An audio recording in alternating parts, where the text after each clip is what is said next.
ایک گل کو یاد رکھے، اے تے حضور خود بھی چاہتے ہیں جدوں حضور دے خلاف کافر گل کرتے سن نا تے حضور یہ نہیں سن فرماندے کہ حسان، کعب بن مالک، عبداللہ بن رواحہ، یہ درباری طرح شاعرن، تے حضور یہ نہیں سن فرماندے کہ بھائی خیال کرنا، ذرا اپنے کنٹرول کر کے گل کرنا، اینج نہ ہوئے کہ بغیر تسی اپنے قابو تو میری چھانا شروع کر دیو۔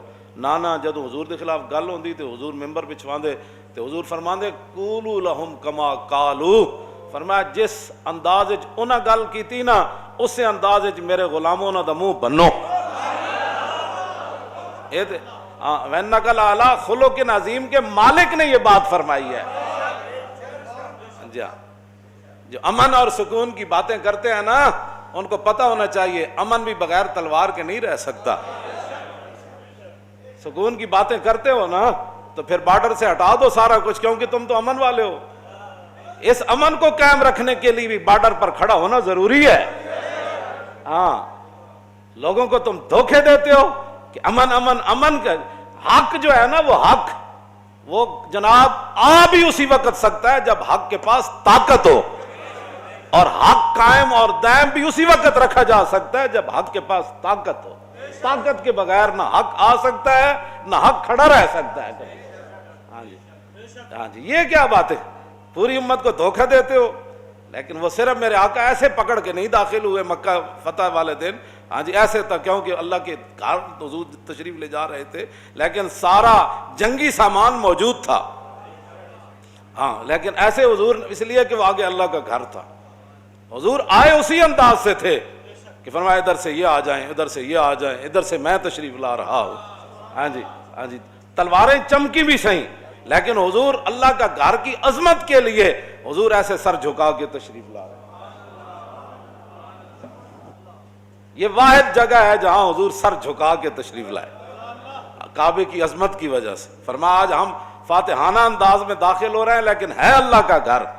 صحابہ کہتے ہیں حضور کی جو پیشانی مبارک تھی وہ کجاوے کی جو لکڑی تھی نا، اتنا آپ نے سر جھکایا ہوا تھا کہ وہ لکڑی کے سر آپ کی پیشانی جو چھو رہی تھی۔ اس دن بھی جب حق داخل ہوا نا مکے میں، کیوں جی، وہ باطل کو مٹانے کے لیے داخل ہوا تھا اور بتوں کو توڑنے کے لیے داخل ہوا۔ ہاں، جال حق کو، یہ میرے آقا پڑھ رہے تھے اس دن آیت، جب تم نے حق باطل ہے ہی تمہارے نزدیک کوئی نہیں، بین المذاہب ہمانگی کرو تو پھر قرآن کا کیا کرتے ہو؟ تمہیں تو قرآن سمجھ آ ہی نہیں سکتا۔ میں صرف وہ آیتیں پڑھوں نا جو اللہ رب العالمین نے اپنے حبیب کی اور وہ صحابہ کی باتیں، اور وہ جو مجھے شعر یاد ہیں حضرت حسان سے لے کر سب، تو وہ بھی کئی گھنٹے گزر جائیں۔ روحی الفداء لمن اخلاق شہدت بانہ خیر مولود من البشری۔ حضرت عبداللہ بن رواحہ کو جو ہے حضور خود بار بار کہتے تھے، فرمایا عبداللہ میرے شعر پڑھو بھائی، شعر پڑھو۔ حضور ان کو بہت پسند فرماتے تھے۔ اور جب جنگ موتا کے اندر اس نعت خان کی باری آئی تو گھوڑے سے نیچے آ کر کہنے لگا مرنا نہیں ہے، مر تو ایک دن جانا ہے، آج بہتر ہے آج مر۔ اور میرے آقا و مولا مسجد نبوی شریف میں تشریف فرما تھے اور جنگ موتا کا منظر صحابہ کو بیان فرما رہے تھے۔ اور زید بن حارثہ تو اس لیے جلدی سپہ سالار شہید ہو گئے تھے کہ وہ لاکھوں کی فوج کے بہت دور تک اندر چلے گئے تھے۔ اور یہی وہ زید بن حارثہ ہے کہ جن کو ان کے خاندان لینے کے لیے بھائی آیا، چچا آیا، ہاں جی، اور انہوں نے کیا حضور اینو بھیج دو، سانو مل گیا ہے تو غلام ہے۔ تو فرمایا جی اے جاندا ہے تو میں انہوں نہیں کہ روکدا، انہوں جان دی زید نو اجازت ہے۔ تے اپنے پیو نو تے اپنے برا تے چاچے نو کہنے لگے او جاؤ اپنا کام کرو، مر ہی جاؤں جس در سے جاؤں دو قدم۔ زندہ بھی رہے تو کس شان نال رہے، اور رسول اللہ جدو موتا بھیجا تو پھر کس شان نال دنیا تو گئے۔ حضور نے مسجد نبوی شریف میں بیٹھ کر فرمایا زید بن حارثہ شہید ہو گیا۔ اب جھنڈا جو ہے وہ جعفر طیار نے اٹھا لیا، اور جعفر طیار تو میں پہلے بھی سنائی گل، جعفر طیار جدو گھوڑے تو زخمی ہو گیا، جلدی زخمی ہو گیا گھوڑا، تو اور جدو نیچے آئے تو اینج کر کے فرمان لگے جنت اتنی قریب آ گئی۔ اور حضور نے فرمایا تھا جب ان کے بازو کٹ گئے تھے نا تو اللہ نے انہیں جنت کے پر عطا فرمائے تھے، وہ پروں سے اڑتے تھے ایسے جنت۔ دونوں بازو کٹ گئے جنگ موتا میں، یہ بھی کٹ گیا، پھر جھنڈا اس میں پکڑا، جب یہ بھی کٹ گیا تو پھر جتنے جتنے وہ بازو بچے تھے جھنڈا اس میں تھام لیا، پیچھے سے عبداللہ بن رواحہ آ گئے۔ یہ وہ عبداللہ بن رواح ہیں. ہاں وہ صرف نعتیں ہی نہیں پڑھتے تھے, جب موقع آیا تو مدینہ پاک سے روانہ ہوتے ہوئے کہنے لگے یار دعا کرو میں مڑ کے واپس نہ آواں. انہوں نے کہا کیوں جی؟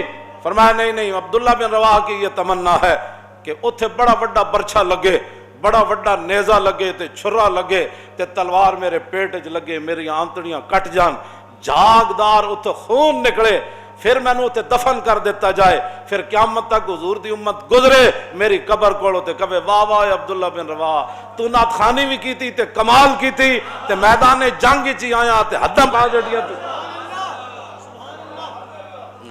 یہ وہ عبداللہ بن رواح ہے. جدوں حضور دی نعت پڑھتے سن تے کہن سن روحی الفداء لمن اخلاقو شہدت بانہ خیر مولود من البشری. فرمایا یا رسول اللہ ساڑیاں روحاں قربان ہو جان تواڈے انہاں اخلاق ہوتے اور انہاں عادات ہوتے, تواڈے اس حسن ہوتے, اس جمال ہوتے, انہاں اداواں ہوتے. حضور تواڈے تو سونا نہ کوئی ہویا نہ کوئی ہو سی. گستاخ نبی کی ایک ہی سزا. ادھر والے بھی سن لیں اور پورا کفر بھی سن لیں. ہاں یہ ادھر والے بھی سن لیں جن کو تکلیف ہوئی ہے, شالا یہ تہاڈی تکلیف سدا برقرار رہے. ہاں تے حضرت جدوں خبیب بن عدی نو پھانسی دین لگے نا تے آپ پھانسی دے تختے تے کھڑے ہو کے تے ویکھیا نا جدوں, تو پھر آپ نے ایک دعائے جلال فرمائی سی, اللہم احسم عددا وقتلہم بددا اور لا تبق منہم احدا. اے اللہ اینا سارے نو گن لے, ہاں اے اللہ اینا سارے نو گن لے. اے گل فرمائی یا اللہ اینا سارے نو گن لے ایک ایک نو, تے یا اللہ اینا نو کلیاں کلیاں کر کے ماری, تے یا اللہ اینا جو ایک بھی نہ چھوڑی. تے جڑے حضور دے گستاخاں دے بارے کروڑواں حصہ بھی حامیاں یا انہاں نو تکلیف ہے تے اسی یہ دعا منگدے ہیں یا اللہ انہاں نو گن لے, اتوں لے کے تھلے تک سارے نو گن لے, تے یا اللہ انہاں نو کلیاں کلیاں کر کے ذلیل کر کے ماری. انہاں نو اس طریقے نال ماری. حضرت قاضی ایاز نے شفا شریف وچ لکھیا ایک بندے نے حضور دے خلاف گل کی تھی, اور جدوں فتح آیا مقدمہ اپنا عدالت تے قاضی سارے قاضیاں نے مل کے تے انہوں کہا قتل کر دو, بلکہ ایک قاضی نے اٹھ کے خود ڈھڈ چھرا مار دیتا. انہوں کہا حضور دے بارے گل کی تھی. یہ تو وہ قاضی تھے نا, اٹھ کے خود چھرا مار دیتا. انہوں نے کہا ٹک ٹکی تے بنو پھانسی گھاٹ تے جدوں بنیا نا جی, انہوں جدو اینج سدھا کر کے بنیا نا اینج کر کے قبلے وال منہ سی تے جدوں ٹک ٹکی تے انہوں بدیا تے منہ دا یکدم اینج ہو گیا مشرق وال. تے سارے اتھے جڑے مسلمان کھڑے سن انہوں اللہ اکبر دا نعرہ لایا. انہوں نے کہا جدے نے حضور دے بارے گل کیتی ہے کافر ہو گیا, اور مومن کا چہرہ کعبے سے نہیں ہٹتا, یہ کافر تھا اس لیے اس کا چہرہ کعبے سے ہٹا دیا گیا. پھر جدوں دا خون بہ گیا تو قتل کر دیتا. خون جب بہ گیا نیچے تے کتا دوڑدا ہویا وہ چٹن لگ پیا. پھر سارے قاضیاں تے مولویاں نے اٹھ کے تے مفتیاں نے نعرے تکبیر لایا. انہوں نے کہا ایک ہی ہویا. پوچھا لوگوں نے اے تسی نعرہ پھر کیوں لایا؟ انہوں نے کہا رسول اللہ نے فرمایا کہ مومن دا خون کتا نہیں چٹدا. ہاں جی اے مومن نہیں سی, انہیں حضور دے بارے گل کی تھی, کتا دا خون پی رہا. اس واسطے حضور دے بارے گل کوئی نہیں کوئی کرے گا, حضور دے بارے کوئی کروڑواں حصہ بھی اتھے تے گل اللہ نے فرمایا آواز اچھی ہو جائے تے ایمان چلا جاندہ. ہاں او مسلمان حضور دے بارے گل کرے, کوئی مفتی کرے, کوئی قاضی کرے, کوئی وقت وڈا کرے, کوئی نکا کرے, مسلمان کرے, کافر کرے, ذمی کرے, حربی کرے, کوئی کرے, اشارہ کرے, کنایا کرے, حضور دی صفات وچ گل کرے, حضور نو عیب لائے, کوئی کس قسم دی بات کرے, گستاخ رسول کی ایک ہی سزا. اے بات اے شرعی مسئلہ ہے, ساری کتاباں میرے کو موجود ہیں, اگر کسی نے نہیں سمجھتے ہم اسی دس سکتے ہیں. باقی رہ گیا منوانا, وہ تے اللہ نے فرمایا میرے حبیب تواڈے ذمہ اسی یہ نہیں پایا. کیوں جی؟ اللہ کا باقی نفس کا اللہ یکونو مومنین, آج تک آیت میں ترجمہ نہیں کیتا. ہاں جی کی اس قوم دے سامنے ترجمہ بندہ. عبداللہ بن رواح دا شعر میں پورا کر دے وہاں, عمت فضائل کل العباد کما عم البریت ضوء الشمس والقمر. فرمایا حضور نو اللہ نے اتنا حسین بنایا, اتنے اخلاق, حضور نو او عالی مقام عطا فرمائے کہ حضور ساری دنیا اتے انج چھا گئے جویں سورج تے چاند دی روشنی چھا جاندے. او حضور دی شان تے اے وے تساں حضور دے بارے گلاں کرنے ہو، تساں حضور دے بارے گلاں کرنے ہو، اے تے تساں تا 24 گھنٹے تساں حضور دا شکریہ ادا کرو، کدوں تے تساں بندر خنزیر بن چکے ہوندے۔ عطائے عرب جلائے کرب فیوز عجب بغیر طلب، یہ رحمت رب ہے کس کے سبب، بے رب جہاں تمہارے۔ خیمہ افلاک کا استادہ اسی نام سے ہے، اور نبض ہستی تپش آمادہ اسی نام سے ہے۔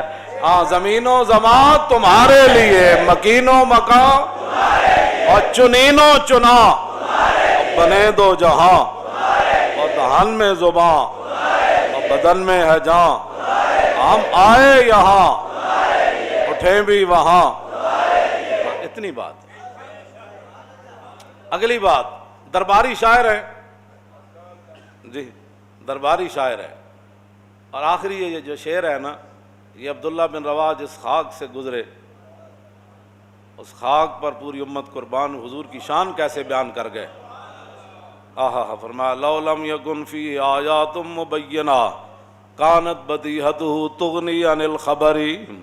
فرماؤ میرے محبوب دے غلاموں، تساں تا حضور زیارت تساں حضور دی نہیں کیتی، حضور دا جلوہ تسی نہیں ویکھیا، حضور دا چہرہ انور تسی نہیں ویکھیا۔ میں کہا جی تسی ویکھیا، تسی دسو تساں کی ویکھیا۔ فرمایا لو لم یکن فیہ آیات مبینہ کانت بدیہتہ تغنی عن الخبر۔ فرمایا اگر رسول اللہ اپنی صداقت کے لیے کوئی معجزہ لے کر نہ آتے تو حضور کی صداقت کے لیے حضور کا چہرہ انور ہی کافی تھا۔ بس حضور کی صداقت کے لیے حضور کا چہرہ انور ہی کافی تھا۔ اس صورت نو میں جان آکھاں جانان کے جانے، اور سچ آکھاں تے رب دی جس شان تو شاناں سب بنیاں، یہ صورت ہے بے صورت تھی، بے صورت ظاہر صورت تھی، بے رنگ دسے مورت تھی، وچ وحدت پھٹیاں جد گھڑیاں، دسے صورت را بے صورت دا، توبہ را کی عین حقیقت دا، پر کم نہیں بے سوجت دا، کوئی ورلیاں موتی لے تریاں، یہ صورت شالا پیش نظر، رہے وقت نزات روز حشر، اور قبر تے پل تھی جد ہو سی گزر، سب کھوٹیاں تھی سن، کس ہاتھ کا خمِ تاب و تواں ٹوٹ گیا، اور کانپا ید بیدا کے عصا چھوٹ گیا، جنبش ہوئی کس مہر کی انگلی کو رضا، اور بجلی سی گری شیشہ ماہ ٹوٹ گیا، نور رخ سرور کا جب جلوہ ہے، آٹھوں پیر اس کوچے میں دن رہتا ہے، یہ شام مدینہ نہ سمجھنا اے دل، آہ دل عاشق کا دھواں۔ انگریزاں دیاں اینکا لا کے تے انگریزاں کو قرضے لے کے تے ملک دیوالیہ کر کے تے ملک لٹ کے تے ملک دے اندر فحاشی اور یعنی بہرا روی اور نصاب جو قرآن و حدیث کڈ کے، انہاں نو کی پتہ ہے حضور دی شان کے وے جی۔ پرواز میں مدحت شاہ جب میں آؤں تو عرش پر فکر رسا سے جاؤں۔ اعلیٰ حضرت بریلوی فرماندے نا حضور دی شان جدوں میں بیان کرنا نا تے میری یہ فکر ہند وچ نہیں رہندی، میری یہ فکر زمین تے نہیں رہندی، اے میری فکر جڑی ستاں آسماناں تو عبور کر کے عرش تک چلی جاندی ہے میری۔